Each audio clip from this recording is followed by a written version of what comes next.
वेरावल सोमनाथ में हुआ, हम लोगों पर पूरी तरह से जुल्म हुआ है। हमारे केस ऑलरेडी गोइंग ऑन है, लेकिन ये सारे हम प्रूफ उन्हें दिखा भी रहे हैं, उसके बावजूद भी हमारी कहीं सुनी जा नहीं रही। सडनली आकर एक डेमोलाइज कर दिया, और जहां हमारा अकीदा था, जहां मस्जिदें थी, जहां सालों से कब्रिस्तान थे, उन्हें पूरा नस्तो नाबूद कर दिया है। और ये कोई 5, 10 या 15 साल से नहीं थे, ये इंडिया के इतिहास में और हिस्ट्री की बुक्स में ये बात साबित है कि ये मज़ारात कम से कम 1100-1200 साल पहले से थे। और इन सारी बातों के हमारे पास प्रूफ भी है, और हमारे पास तो प्रूफ सेकंड स्टेट पर है, लेकिन गवर्नमेंट ऑफ गुजरात के पास भी इसके प्रूफ है। जैसे कि सबसे बड़ा मजार वहां पर जो था हजरत हाजी मंगरूली शाह का, तो वो हमारी इंडिया की धरोहर को हिला के रख दिया है। गवर्नमेंट ऑफ इंडिया ने अपने हिस्टोरिकल डिपार्टमेंट में उसको साझा हुआ है, उसके ऊपर पुरातत्व विभाग में लिखा हुआ है, उसकी शिलालेख बनी हुई है। हर साल उसके लिए गवर्नमेंट खुद पैसे रंग रोगान के दे रही थी। हमने सारी बातें की। जब हमें पता चला 5:30 बजे के आसपास के फला जगह डेमोलेशन की तैयारी हो रही है यहाँ पर, तो ताजुब हो गए कि आखिर ऐसा क्यों, केस आखिर कोर्ट में चल रहा है, जिसकी तारीख आ रही है।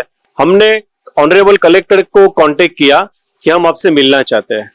कलेक्टर सर ने हमें कम से कम 11:30 पौने 12 बजे अपने बंगलोज पर बुलाया रात में। वहां पर प्रेजेंट में कलेक्टर थे, अधिक कलेक्टर थे, एडिशनल कलेक्टर थे, एसपी थे, डीवाईएसपी थे, मामलतदार के साथी थे। हम खुद ताजुब में थे कि जो आगेवान है उनसे ज्यादा तो गवर्नमेंट ऑफिसर और एडमिनिस्ट्रेशन है।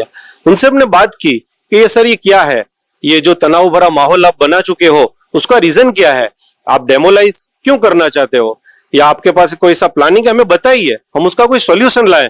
तो बोला नहीं, ये डेमोलेशन हम आपके लिए नहीं कर रहे हैं। तो सर अगर हमारे लिए डेमोलेशन नहीं है, उस दरगाह का डेमोलेशन नहीं है, तो फिर ये 50-60 जेसीबी ट्रैक्टर ये सब क्या है? तो वो तो मैं जूनागढ़ गिर सोमनाथ जिले में कहीं भी कर सकता हूँ। अगर आप कहीं भी कर सकते हो तो हमसे बात कीजिए ना। हमने उन्हें ऑफर की कि चलो कोर्ट अपना काम करेगी, कचहरी अपना काम करेगी, लेकिन आप हमारे बीच में और गवर्नमेंट के बीच में एक ब्रिज बने और दोनों के साथ सुलह करें। या सोमनाथ ट्रस्ट का आप नाम दे रहे हो कि ये ट्रस्ट से ये केस लड़ा जा रहा है, तो पहली बार 1955 के बाद चलो हम एक टेबल पर बैठकर बात करें। हमारी आस्था जुड़ी हुई है और ये आजकल के मजारात नहीं है। जब हमारी 1947 के बाद देश आजाद हुआ और 50 के बाद हमारा कॉन्स्टिट्यूशन रचा, उसके बाद 55 में हमें जो प्रॉपर्टी कार्ड मिला वो है, जो गवर्नमेंट ने मॉन्यूमेंट डिक्लेयर किया वो है, आज की वेबसाइट पर भी ये सारी चीजें हैं। लेकिन बात को बस ऐसे ही उड़ा दिया और हमें कॉन्फिडेंस भी दिया। डिस्ट्रिक्ट मैजिस्ट्रेट जाडेजा ने हमें ये तसल्ली दी कि आज डेमोलेशन नहीं है, आप बगैर फिक्र आप भी चले जाओ, और हम आपसे कमिटमेंट करते हैं कोई डेमोलेशन नहीं है। मैं आपको तो फिर पूछा कि आखिर ये क्यों है, तो बोले राज्यपाल आ रहे हैं, उनकी सुरक्षा के लिए इतनी सारी पुलिस है। अगर राज्यपाल आ रहे हैं तो ये जेसीबी वगैरह क्या कर रहे हैं? बोला ये आपका इश्यू नहीं है, हम डेमोलेशन नहीं करेंगे। पुलिस का एक बड़ा सा काफिला आया और बाहर आवाज दी कि भाई अफजल सर को लेकर आओ। मेरे साथ जावेद पटेल, यूसुफ भाई सब थे, वहां बाहर लेकर चले गए। मैंने उन्हें बोला आपने मुझे कमिटमेंट किया है। तब ऑफिसर ने हाथ ऊंचे कर दिए कि बस मैं तो एक छोटा सा अफसर हूं, मेरे आगे बहुत बड़े ऑफिसर है। इस तरह से बोलकर फिर भी मुझे ऑफर की कि चलो तुम्हारी आपके पास जो फाइल है उस फाइल को आपको अभी कलेक्टर आपको बुला रहे। मैंने बोला रात के 4:30 बजे बुला रहे? तो बोला हाँ आप बात करो, मैंने उन्हें बोला है। तो उस तरह से हमें गाड़ी में बिठा दिया, हमारे पीछे 2 पुलिस की गाड़ी लगा दी, साथ में पुलिस लगा दी और हमें हाउस अरेस्ट कर लिया।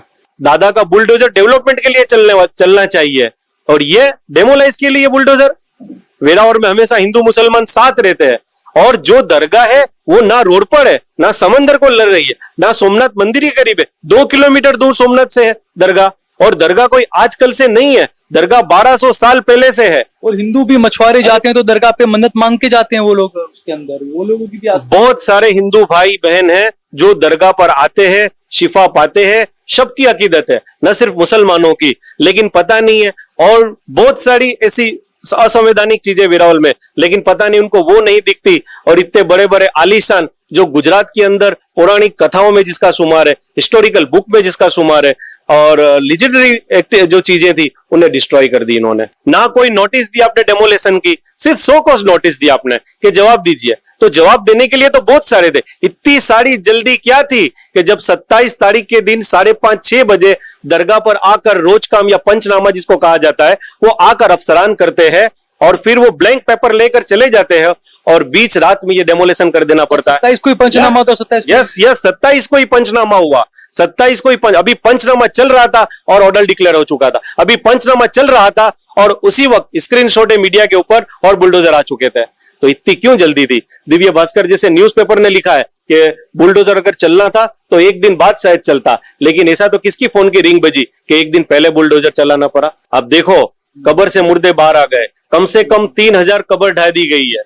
ये अफसोस के साथ कहना पड़ रहा है मुझे। ये कफन और मुर्दे ये आप देख सकते हो।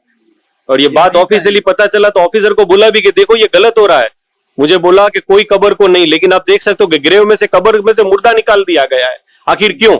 जहां 3000 से ज्यादा कब्र है और जो दरगाह थी वो भी तो कब्र ही थी ना, और दरगाह को भी उन्होंने मिटा दिया, नस्तो नाबूद कर दिया है। आखिर ऐसा क्यों?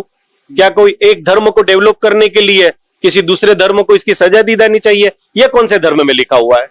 आप देख रहे हैं देश लाइव, देश की आवाज। अस्सलाम वालेकुम, आदाब, नमस्कार, सत श्री अकाल। देश लाइव में आपका स्वागत है। मैं हूं सहाल कुरैशी। दोस्तों मैं सोमनाथ के दौरे पर हूं इस वक्त और काफी दिन भर और भी कई लोगों से इंटरव्यू किए। उसके बाद अब जो है वो मैं आया हूं। अफजल पांजा सर हैं जो काउंसिलर भी हैं और काफी हमने देखा गुजरात के अंदर खासकर जो कोस्टल इलाके जो हैं, द्वारका हो गया, सोमनाथ हो गया, पोरबंदर हो गया, इन जगहों पे पिछले कुछ सालों से लगातार कई सारी परेशानियां आ रही है और पिछले 10 सालों में खासकर एक समुदाय को टारगेट किया जा रहा है बाकायदा। और अब ये सिर्फ गुजरात में ही नहीं, देश भर में हर तरफ ये चीजें चल रही है। और पिछले 4-5 दिन से आप देख ही रहे होंगे टेलीविजन स्क्रीन पर यह दिखाया जाता है कि मुसलमानों ने अतिक्रमण किया हुआ है। सोमनाथ में जिस तरीके से 10 से ज्यादा धार्मिक स्थलों पर बुलडोजर चला दिया गया, कोर्ट में मामला चल रहा था, वक्फ ट्रिब्यूनल में भी मामला चल रहा था, लेकिन कलेक्टर साहब ने अपनी मर्जी से यह तय कर लिया कि यह अतिक्रमण है। अब जो अधिकारी होते हैं सबको पता है, हमने अहमदाबाद के अंदर पीराना दरगाह का मामला भी देखा, उसमें भी कलेक्टर पर कई सवाल उठे थे।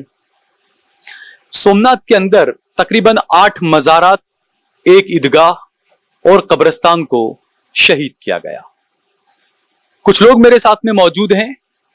ज्यादातर जो लोग हैं वो सोमनाथ के जानकार लोग हैं, जिन्हें पता है हिस्ट्री, कोर्ट के अंदर क्या क्या हुआ, कोर्ट में क्या होने वाला है, अधिकारियों ने यहां पर क्या हुआ, और खास बात वो जुल्म की रात जिसे सोमनाथ देखता है। 27 तारीख की वो रात जब पहले अधिकारियों ने कहा कि नहीं, हम यहां पर कोई डिमोलिशन करने वाले नहीं है। लोगों ने पूछा कि इतनी पुलिस क्यों है, तो कहा गया कि भाई ये तो गवर्नर साहब आ रहे हैं इसलिए पुलिस आई है। उसके बाद कुछ आगेवान लोग, कुछ रहबर लोग जो थे, उन्होंने पूछा कि भाई पुलिस आई है गवर्नर साहब की वजह से, लेकिन ये बुलडोजर क्यों आए? तकरीबन